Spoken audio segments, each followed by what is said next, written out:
Students welcome to your physics class.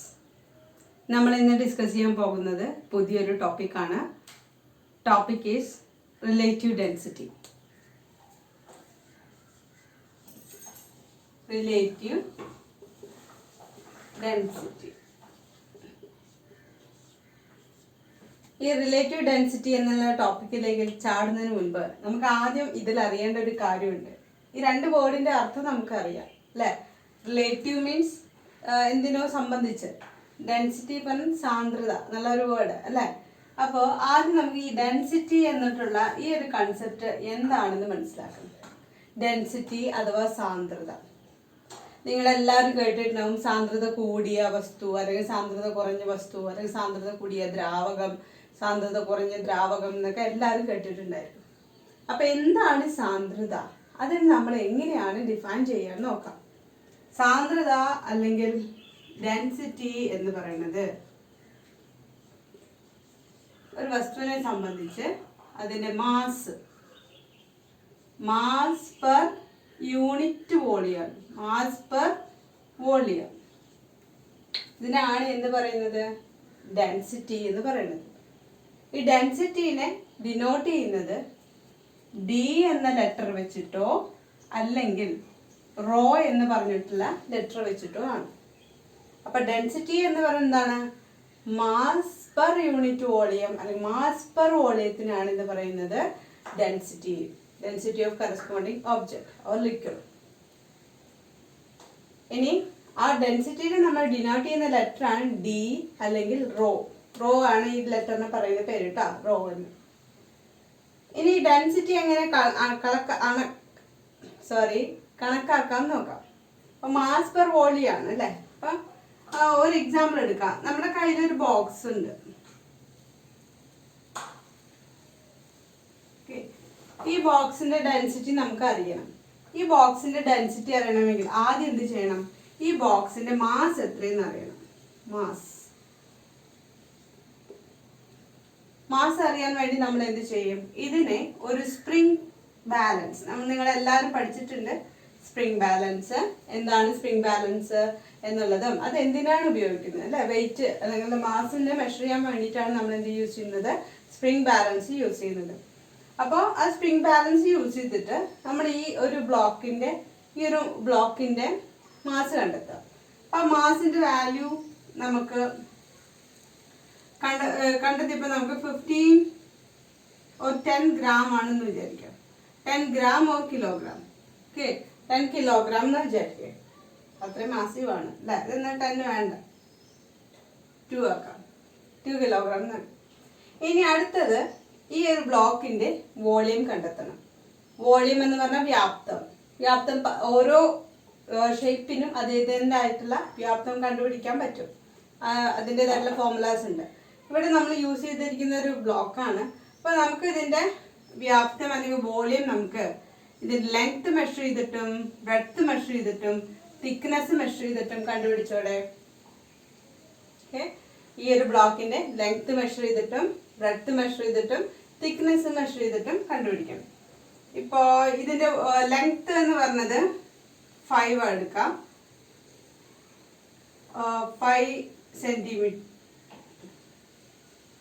5 metre എടുക്കാം. അതേപോലെ ഇതിന്റെ ബ്രെഡ്ത്ത് എന്ന് പറഞ്ഞത് 2 മീറ്റർ എടുക്കാം. ഇതിന്റെ തിക്നെസ്സും എത്ര എടുക്കാം? 2 മീറ്റർ ആയിട്ട് എടുക്കാം.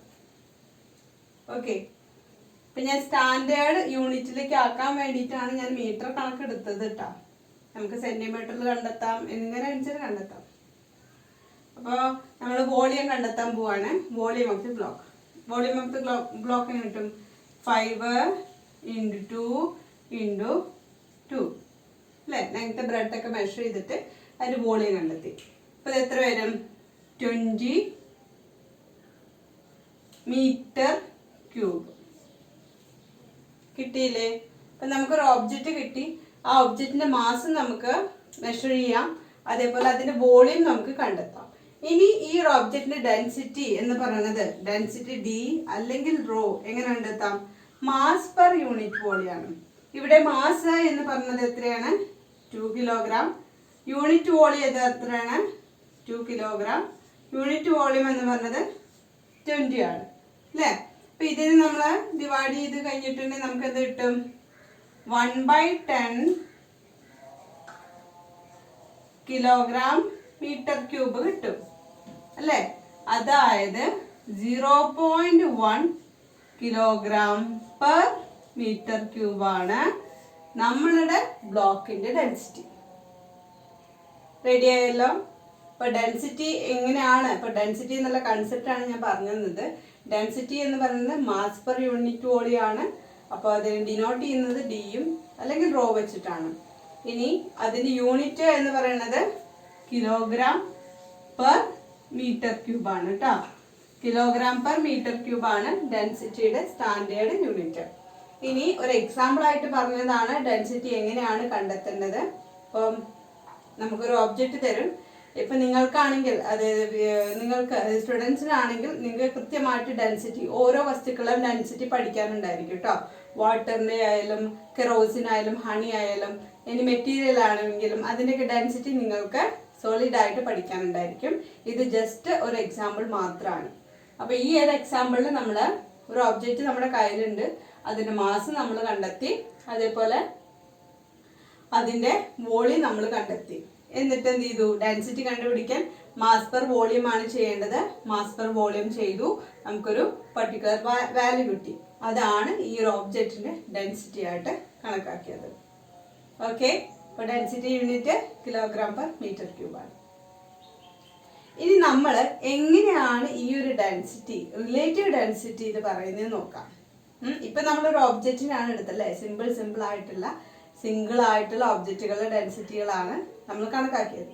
ഇനി അതെങ്ങനെയാണ് റിലേറ്റീവ് ഡെൻസിറ്റിയിൽ വരാൻ നോക്കാം. ഓക്കെ, നമ്മൾ ഇനി റിലേറ്റീവ് ഡെൻസിറ്റി എന്നുള്ള കൺസെപ്റ്റ് ആണ് പഠിക്കാൻ പോകുന്നത്. റിലേറ്റീവ് ഡെൻസിറ്റി എന്ന് പറയുന്നത് ഇറ്റ് ഈസ് എ റേഷ്യോ, ഒരു റേഷ്യോ ആണ്. അതൊരു വസ്തുക്കളുടെ ഡെൻസിറ്റീനെ നമ്മളൊരു സ്റ്റാൻഡേർഡ് ആയിട്ടുള്ള ഒരു വസ്തുവിന്റെ ഡെൻസിറ്റി ആയിട്ട് കമ്പയർ ചെയ്യാം. അല്ലെങ്കിൽ അതിനാണ് നമ്മൾ എന്ത് പറയുന്നത്? റിലേറ്റീവ് ഡെൻസിറ്റി എന്ന് പറയുന്നത്. നമ്മളിവിടെ പഠിക്കുന്നത് റിലേറ്റീവ് ഡെൻസിറ്റി ഓഫ് ലിക്വിഡ്സ് ആണ്. അപ്പൊ റിലേറ്റീവ് ഡെൻസിറ്റി ഓഫ് ലിക്വിഡ്സ് കണ്ടുപിടിക്കാൻ വേണ്ടിയിട്ട് നമ്മളിവിടെ എങ്ങനെ അത് കണ്ടെത്തുന്നു എന്നുണ്ടെങ്കിൽ റിലേറ്റീവ് ഡെൻസിറ്റി ഓഫ് സബ്സ്റ്റൻസ്, അല്ലെങ്കിൽ നമുക്ക് ഏതൊരു ഒബ്ജക്റ്റ് അല്ലെങ്കിൽ ഏതൊരു സബ്സ്റ്റൻസ് അല്ലെങ്കിൽ ഏതൊരു ലിക്വിഡ് ആണ് തന്നിട്ടുള്ളത് ആ വസ്തുവിന്റെ ഡെൻസിറ്റി ആദ്യം കണ്ടെത്താം. ഇനി എന്ത് ചെയ്യണം? അതിനെ നമ്മുടെ വാട്ടറിന്റെ ഡെൻസിറ്റിയുമായിട്ട് കമ്പയർ ചെയ്യാം. വാട്ടറിന്റെ ഡെൻസിറ്റി ആയിട്ട് കമ്പയർ ചെയ്യാണ് വേണ്ടത്. അപ്പൊ നമുക്ക് അറിയാം ഡെൻസിറ്റി ഓഫ് വാട്ടർ എന്ന് പറയുന്നത് 1000 കിലോഗ്രാം പെർ മീറ്റർ ക്യൂബ് ആണ്. അപ്പൊ നമുക്ക് ഏത് ലിക്വിഡ് തന്നു കഴിഞ്ഞാലും ആ ലിക്വിഡിന്റെ ഡെൻസിറ്റിനെ വാട്ടറിന്റെ ഡെൻസിറ്റിയുമായിട്ട് കമ്പയർ ചെയ്യാം. അതിനാണ് എന്ത് പറയുന്നത്? ആ ലിക്വിഡിന്റെ റിലേറ്റീവ് ഡെൻസിറ്റി എന്ന് പറയുന്നത്. അതായത് ആ ലിക്വിഡ് വാട്ടറിന്റെ ഡെൻസിറ്റിനെ കമ്പയർ ചെയ്ത് നോക്കുമ്പോൾ അതിന്റെ സാന്ദ്രത കൂടുതലാണോ അല്ലെങ്കിൽ കുറവാണോ എന്ന് തിരിച്ചറിയണം. അപ്പൊ അതെങ്ങനെയാന്ന് നോക്കാം. ഇപ്പൊ ഇവിടെ ഒരു ടംബ്ലർ ടീച്ചർ വരച്ചിട്ടുണ്ട് അല്ലെ. ഈ ടംബ്ലറിൽ എന്തുണ്ട്? വാട്ടർ ഉണ്ട്.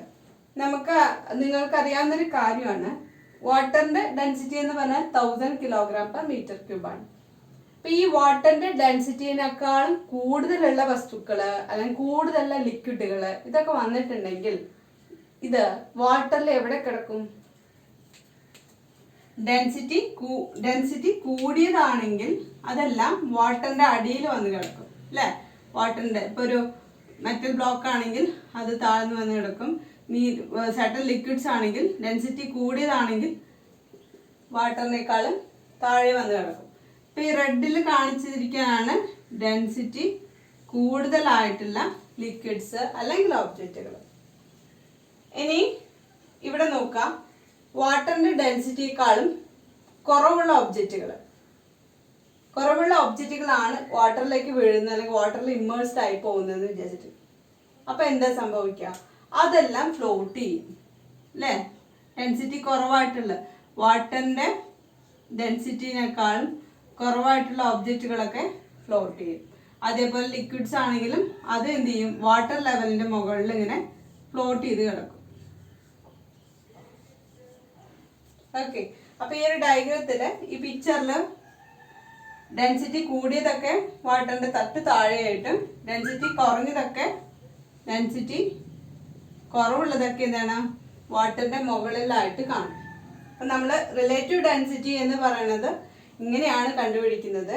വാട്ടറിന്റെ ഡെൻസിറ്റി വെച്ചിട്ട് ബാക്കിയുള്ള ലിക്വിഡ്സിന്റെ ഡെൻസിറ്റി ആയിട്ട് കമ്പയർ ചെയ്യാം. അപ്പോൾ നമുക്ക് മനസ്സിലാവും ആ ലിക്വിഡുകൾ വാട്ടറിന്റെ ഡെൻസിറ്റിയേക്കാൾ കൂടുതലാണോ അല്ലെങ്കിൽ കുറവാണോ, അല്ലെങ്കിൽ എത്ര ടൈംസ് കൂടുതലാണ് എത്ര ടൈംസ് കുറവാണ് എന്നൊക്കെ മനസ്സിലാക്കാൻ പറ്റും. അപ്പോൾ അതിനുള്ളൊരു സിമ്പിൾ ആയിട്ടുള്ള ഒരു എക്സാമ്പിൾ ഞാൻ ഇവിടെ കാണിച്ചു തരാം. നമ്മൾ മണ്ണെണ്ണ എടുക്കുക. ഓക്കെ, നിങ്ങൾ മണ്ണെണ്ണ എടുത്തിട്ട് നമ്മുടെ ഒരു ഗ്ലാസ്സിൽ കുറച്ച് വെള്ളം എടുക്കുക, അതിൽ കുറച്ച് മണ്ണെണ്ണ ഒഴിച്ച് കഴിഞ്ഞാൽ നിങ്ങൾക്ക് എന്താ കാണാൻ പറ്റുക?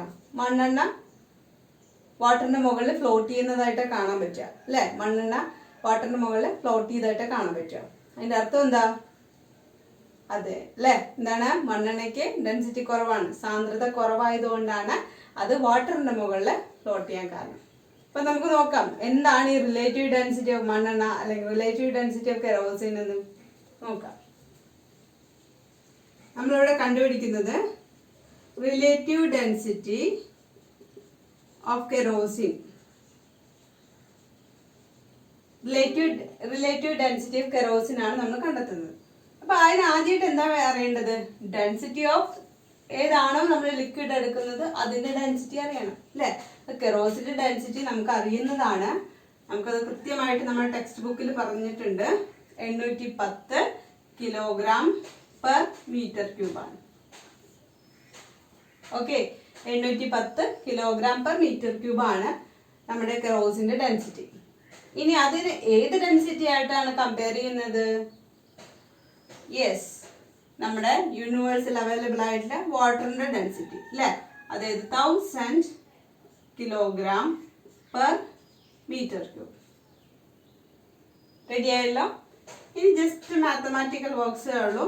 ചെയ്യുമ്പോൾ നമുക്ക് കിട്ടും 0.81. ഇതാണ് റിലേറ്റീവ് ഡെൻസിറ്റി ഓഫ് കെറോസിൻ. വാട്ടറിന്റെ ഡെൻസിറ്റിനെ കമ്പയർ ചെയ്ത് നോക്കുമ്പോൾ കെറോസിന്റെ ഡെൻസിറ്റി എന്ന് പറയുന്നത്, റിലേറ്റീവ് ഡെൻസിറ്റി എന്ന് പറയുന്നത് എത്രയാണ്? 0.81. ഓക്കെ, അപ്പൊ ഇവിടെ നിങ്ങൾ ഒരു കാര്യം ശ്രദ്ധിച്ചിട്ടുണ്ടായിരിക്കും, അല്ലെങ്കിൽ നിങ്ങളുടെ ഉള്ളിലുണ്ടായിരിക്കും, റിലേറ്റീവ് ഡെൻസിറ്റിയുടെ യൂണിറ്റ് അവിടെ പോയി അല്ലേ? കുട്ടികളെ ഏറ്റവും കൂടുതൽ ശ്രദ്ധിക്കേണ്ട ഒരു കാര്യമാണ്, നമ്മുടെ റിലേറ്റീവ് ഡെൻസിറ്റിക്ക് ഭാഗ്യവശാൽ എന്തില്ല? No unit. യൂണിറ്റ് ഇല്ല. അതൊരു ഡിജിറ്റാണ്, ഒരു കോൺസ്റ്റന്റ് വാല്യൂ എന്ന് പറയാം, എങ്കിലും ഒരു ഡിജിറ്റാണ് കേട്ടോ. അതിന് യൂണിറ്റ് ഒന്നുമില്ല. രക്ഷപ്പെട്ടല്ലോ? അപ്പൊ റിലേറ്റീവ് ഡെൻസിറ്റി ഓഫ് കെറോസിൻ ആണ് നമ്മൾ കണ്ടെത്തിയത്. നമ്മുടെ കെറോസിൻ നമ്മുടെ ഗ്ലാസിന്റെ മുകളിൽ ഫ്ലോട്ട് ചെയ്യുമ്പോൾ അതിനുണ്ടാവുന്ന റിലേറ്റീവ് ഡെൻസിറ്റി എന്ന് പറഞ്ഞ എത്രയാണ്? 0.81 ആണ്. 0.81 എന്ന് പറഞ്ഞിട്ടുണ്ടെങ്കിൽ എത്ര വരും? 1000-നേക്കാളും വളരെ കുറവാണ് അല്ലേ? വാട്ടറിന്റെ ഡെൻസിറ്റിനെ കമ്പയർ ചെയ്ത് നോക്കുമ്പോൾ ഏറ്റവും കുറവായിട്ടുള്ള വാല്യൂ ആണ്. So that is regarding with the relative density. അപ്പൊ നിങ്ങൾക്ക് ഒരുവിധം റിലേറ്റീവ് ഡെൻസിറ്റി എന്താണെന്ന് മനസ്സിലായിട്ടുണ്ടായിരിക്കും. അത് കാൽക്കുലേറ്റ് ചെയ്യേണ്ട വിധം ഒരു ചെറിയൊരു എക്സാമ്പിൾ ആണ് ഞാൻ ഇവിടെ എടുത്തു തന്നിട്ടുള്ളത്. ഇതേപോലെ നിങ്ങൾക്ക് പരീക്ഷയ്ക്ക് പല വസ്തുക്കൾ, ഇപ്പം കെറോസിൻ ആവാം, ഓയിൽ ആവാം, അല്ലെങ്കിൽ പരീക്ഷയിൽ എന്താ ചോദിക്കുന്നത് വെച്ചാൽ അതിന്റെ റിലേറ്റീവ് ഡെൻസിറ്റി കണ്ടുപിടിക്കാനുള്ള ക്വസ്റ്റ്യൻസ് ഒക്കെ ചോദിക്കാറുണ്ട്. അപ്പൊ സ്റ്റാൻഡേർഡ് ആയിട്ടുള്ള ലിക്വിഡ്സിന്റെ ഒക്കെ റിലേറ്റീവ് ഡെൻസിറ്റി, അല്ലെങ്കിൽ സ്റ്റാൻഡേർഡ് ആയിട്ടുള്ള ലിക്വിഡ്സിന്റെ ഒക്കെ ഡെൻസിറ്റികൾ പഠിച്ചിരിക്കുക കേട്ടോ. അപ്പൊ എങ്ങനെയാണ് ഡെൻസിറ്റി കണ്ടെത്തുന്ന വിധമാണ് ഇവിടെ പറഞ്ഞിട്ടുള്ളത്. ഇവിടെ നോക്കുക. അപ്പൊ നമ്മള് കണ്ടെത്തിയാൽ എന്താണ് കണ്ടെത്തിയത്? റിലേറ്റീവ് ഡെൻസിറ്റി എന്ന് പറയുന്നത് ഡിജിറ്റ് ഇല്ല, അതിന് യൂണിറ്റ് ഇല്ല. ഇറ്റ്സ് എ കോൺസ്റ്റന്റ് വാല്യൂ, ഒരു വാല്യൂ ആണ്. Okay, so that's about the relative density.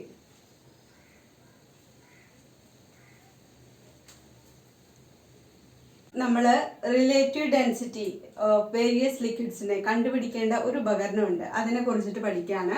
അതിന്റെ പേരാണ് ഹൈഡ്രോമീറ്റർ. ഓക്കെ, ഹൈഡ്രോ പറഞ്ഞാൽ ആ വേർഡിൽ തന്നെ ഉണ്ട്, വാട്ടർ ആയിട്ട് റിലേറ്റ് ചെയ്തിട്ടാണ് അല്ലെ? ലിക്വിഡ് ആയിട്ട് റിലേറ്റ് ചെയ്താണ്. അപ്പൊ ഹൈഡ്രോമീറ്റർ എന്ന് വെച്ചാൽ it is a device which is use to find out the relative density of liquids. പല ലിക്വിഡ്സുകളിലെ റിലേറ്റീവ് ഡെൻസിറ്റി കണ്ടുപിടിക്കാൻ വേണ്ടി നമ്മൾ ഉപയോഗിക്കുന്ന ഒരു ഉപകരണമാണ് ഹൈഡ്രോമീറ്റർ. അതിന്റെ ഭംഗിയുള്ള പിക്ചർ നിങ്ങളുടെ കയ്യിലുണ്ടായിരിക്കും. അപ്പം എങ്ങനെയാണ് ഹൈഡ്രോമീറ്റർ യൂസ് ചെയ്തിട്ട് നമ്മൾ റിലേറ്റീവ് ഡെൻസിറ്റി കണ്ടെത്തുന്നത് നോക്കാം. അപ്പം റിലേറ്റീവ് ഡെൻസിറ്റി കണ്ടെത്തുന്നതിന് മുൻപ് കുറച്ച് കാര്യം കൊണ്ട് പറയാൻ കേട്ടോ. ഹൈഡ്രോമീറ്റർ എന്ന് പറയുന്നത് പ്രിൻസിപ്പിൾ ഓഫ് ഫ്ലോട്ടേഷൻ, നമ്മുടെ പ്രിൻസിപ്പിൾ ഓഫ് ഫ്ലോട്ടേഷൻ യൂസ് ചെയ്തിട്ട് അല്ലെങ്കിൽ ആ പ്രിൻസിപ്പിളാണ് വർക്ക് ചെയ്യുന്നത്. പ്രിൻസിപ്പിൾ ഓഫ് ഫ്ലോട്ടേഷൻ ആണ് ഹൈഡ്രോമീറ്ററിൻ്റെ ബേസിക് പ്രിൻസിപ്പിൾ. ഇപ്പോൾ പ്രിൻസിപ്പിൾ ഓഫ് ഫ്ലോട്ടേഷൻ കൊണ്ട് വർക്ക് ചെയ്യുന്ന ഈ ഹൈഡ്രോമീറ്റർ എങ്ങനെയാണ് നമുക്ക് ഉപയോഗപ്പെടുത്താമെന്നുള്ളത് നോക്കാം. ഇപ്പോൾ ഇവിടെ നമ്മൾ എപ്പോഴും കാൽക്കുലേറ്റ് ചെയ്യുന്നത് നോർമൽ, അതായത് ഡെൻസിറ്റി ഓഫ് വാട്ടർ വെച്ചിട്ടാണ് അല്ലേ. ഡെൻസിറ്റി ഓഫ് വാട്ടർ അല്ലെങ്കിൽ റിലേറ്റീവ് ഡെൻസിറ്റി ഓഫ് വാട്ടറിനാണ് നമ്മൾ എടുക്കാറ്. റിലേറ്റീവ് ഡെൻസിറ്റി ഓഫ് വാട്ടർ എന്ന് പറഞ്ഞത് ഇറ്റ്സ് വാല്യൂ ഈസ് 1, അതിൻ്റെ വാല്യൂ 1 ആണ്. എന്നിട്ട് ഈ ഒരു 1 എന്നുള്ള വാല്യൂ ആയിട്ട് കമ്പയർ ചെയ്തിട്ടാണ് ബാക്കിയുള്ള ലിക്വിഡുകൾ ഡെൻസർ ആണോ അല്ലെങ്കിൽ ലെസർ ഡെൻസർ ആണോ എന്ന് നമ്മൾ കണ്ടെത്തുന്നത്. അപ്പോൾ ഇവിടെ ഞാൻ ഒരു ഐഡിയക്ക് വേണ്ടിയിട്ട് തന്നെ ഒരു ഹൈഡ്രോമീറ്റർ വരച്ച് വെച്ചിട്ടുണ്ട്. നല്ലൊരു ഹൈഡ്രോമീറ്ററിൻ്റെ പിക്ചർ ഞാൻ നിങ്ങൾക്ക് അയച്ചു തരാം. അപ്പം ഹൈഡ്രോമീറ്ററിൽ ടോപ്പ് പോർഷൻ നിങ്ങൾ നോക്കിക്കഴിഞ്ഞാൽ അവിടെ 1 പറഞ്ഞിട്ടൊരു വാല്യൂ കിടപ്പുണ്ടായിരിക്കും. 1.000 അങ്ങനെ ആയിരിക്കും ഇതിണ്ടാവുക. അതിനുശേഷം ഓരോ വാല്യൂസും ഇൻക്രീസിങ് ഓർഡറിൽ താഴത്തേക്ക് ഉണ്ടായിരിക്കും. അതായത് 1, അത് കഴിഞ്ഞ് 10, 20, 30, 40, 50 അങ്ങനെ പല ഡിജിറ്റുകളും ഇൻക്രീസിങ് ഓർഡറിലാണ് താഴത്തേക്ക് ഉണ്ടാവുക. ഇതിൻ്റെ അർത്ഥം 1 കഴിഞ്ഞിട്ട് 10, 10 കഴിഞ്ഞിട്ട് 20 അങ്ങനെയല്ല. ഇതിൻ്റെ റീഡിങ് എടുക്കുമ്പോൾ നമ്മൾ 1 കഴിഞ്ഞിട്ടുള്ള അടുത്ത വാല്യൂ എന്ന് പറഞ്ഞത് 1.010 ആണ് കേട്ടോ. അങ്ങനെ ചെറുതായിട്ട് ഇൻക്രീസിങ് ഓർഡറിലാണ് ഹൈഡ്രോമീറ്റർ ഉണ്ടാവുക. ഇനി ഇങ്ങനെയുള്ള ഒരു ഹൈഡ്രോമീറ്ററിനെ നമ്മൾ 3 തരം ലിക്വിഡിൽ നമ്മൾ ഇമ്മേഴ്സ് ചെയ്യിക്കാൻ പോവാണ്. അതിൽ ഫസ്റ്റ് ലിക്വിഡ് നമ്മുടെ വാട്ടർ തന്നെ. ഓക്കെ, നമ്മുടെ വാട്ടറിൽ നമ്മൾ ഈ ഒരു ഹൈഡ്രോമീറ്ററിനെ കൊണ്ടുപോയിട്ട് വെച്ചിട്ടുണ്ടെങ്കിൽ according to the principle of flotation എന്ത് സംഭവിക്കും? യെസ്, ആ സബ്മേർജ് ചെയ്തിരിക്കുന്ന ഭാഗം, എത്രത്തോളം ഭാഗം സബ്മേർജ് ചെയ്തിട്ടുണ്ടോ അത്രത്തോളം വാട്ടർ ഡിസ്പ്ലേസ്ഡ് ആയിരിക്കും, അവരുടെ വെയിറ്റ് ഈക്വലൻ്റ് ആയിരിക്കും അല്ലേ. അപ്പോൾ ആ ഒരു പ്രിൻസിപ്പിൾ ഓഫ് ഫ്ലോട്ടേഷനിൽ നമ്മുടെ ഈ ഹൈഡ്രോമീറ്റർ വാട്ടറിൽ നിൽക്കും. അപ്പോൾ നമ്മൾ ഈ ഹൈഡ്രോമീറ്ററിൻ്റെ റീഡിങ് നോക്കുക. റീഡിങ് നോക്കിക്കഴിഞ്ഞാൽ നിങ്ങൾക്കറിയാം അത് കൃത്യമായിട്ട് 1ൽ തന്നെയായിരിക്കും നിൽക്കുക. വാട്ടറിൻ്റെ ലെവല്, വാട്ടറിൻ്റെ മെനിസ്കസ് ഇതാണ് കേട്ടോ. അപ്പം ഇതും ഹൈഡ്രോമീറ്ററിൻ്റെ 1 ഒരേ ലെവലായിരിക്കും. അപ്പം അതിൻ്റെ അർത്ഥം എന്താണ്? നമ്മുടെ വാട്ടറിൻ്റെ റിലേറ്റീവ് ഡെൻസിറ്റി എന്ന് പറയുന്നത്, നമ്മൾ എടുത്ത വാട്ടറിൻ്റെ റിലേറ്റീവ് ഡെൻസിറ്റി എന്ന് പറയുന്നത് 1 തന്നെയാണ്. ഇനി നമ്മൾ അതിന് കമ്പയർ ചെയ്യാൻ പോവാണ്. അതിന് കമ്പയർ ചെയ്യാൻ ആദ്യമായിട്ട് നമ്മൾ എടുക്കുന്നത് ഹയർ ഡെൻസിറ്റി ആയിട്ടുള്ള ഒരു ലിക്വിഡ്. അതാണ് ഈ ഒരു ചിത്രം കേട്ടോ. ഹയർ ഡെൻസിറ്റി ആയിട്ടുള്ള ലിക്വിഡ്. ഈ ലിക്വിഡിൽ നമ്മൾ നമ്മുടെ ഹൈഡ്രോമീറ്ററിനെ താഴ്ത്തുക. ഈ ലിക്വിഡിൽ നമ്മൾ ഹൈഡ്രോമീറ്ററിനെ വെച്ചിട്ടുണ്ടെങ്കിൽ, അല്ല ഇക്വിലിബ്രിയത്തിൽ വെച്ചിട്ടുണ്ടെങ്കിൽ നമുക്ക് കാണാൻ പറ്റും ഈ ഹൈഡ്രോമീറ്റർ മുകളിലേക്ക് പൊങ്ങും. എന്താ സംഭവിക്കുക? ഹൈഡ്രോമീറ്റർ പതിയെ മുകളിലേക്ക് ഒന്ന് പൊങ്ങും. അതായത് ശ്രദ്ധിച്ച് കേട്ടോ, വാട്ടറിൻ്റെ റീഡിങ്, വാട്ടറിൻ്റെ മെനിസ്കസ് റീഡിങ് എന്ന് പറയുന്നത് 1നേക്കാളും കൂടുതലായിട്ട് കാണിക്കും. ഓക്കെ, അപ്പോൾ അങ്ങനെ മെനിസ്കസ് റീഡിങ് 1നേക്കാളും കൂടുതലായിട്ട് കാണിച്ചിട്ടുണ്ടെങ്കിൽ അതിൻ്റെ അർത്ഥം എന്താണ്? നമുക്ക് തന്നിട്ടുള്ള ലിക്വിഡ് ഹൈ ഡെൻസിറ്റി ആണ്, ഇറ്റ് ഈസ് ഹയർ ഡെൻസർ എന്ന് മനസ്സിലാക്കാം. ഓക്കെ, ഇനി നമ്മൾ ഹൈഡ്രോമീറ്ററിനെ എടുത്ത് വേറൊരു ലിക്വിഡിലേക്ക് സബ്മർജ് ചെയ്യാൻ പോവാണ്.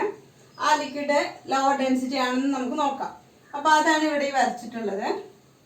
അപ്പം നിങ്ങൾ ഈ ലിക്വിഡിൽ ഈ ഹൈഡ്രോമീറ്റർ താഴ്ത്തി കഴിഞ്ഞിട്ടുണ്ടെങ്കിൽ എന്ത് സംഭവിക്കുന്നറിയോ? ലോവർ ഡെൻസിറ്റി ആണെങ്കിൽ ഹൈഡ്രോമീറ്റർ താങ്ങങ്ങ് പോവും. ഹൈഡ്രോമീറ്റർ നന്നായി താങ്ങങ്ങ് പോവും. ഈ ഹൈഡ്രോമീറ്റർ കംപ്ലീറ്റ് ആയിട്ട് ഇങ്ങ് താന്നു പോവും. കംപ്ലീറ്റ് ആയിട്ട് തട്ടിൽ മുട്ടുന്നില്ല എങ്കിലും കംപ്ലീറ്റ് ആയിട്ട് താന്നു പോകും. അങ്ങനെ താന്നു പോയിട്ടുണ്ടെങ്കിൽ നമുക്ക് മനസ്സിലാക്കാം അതെന്താണ്?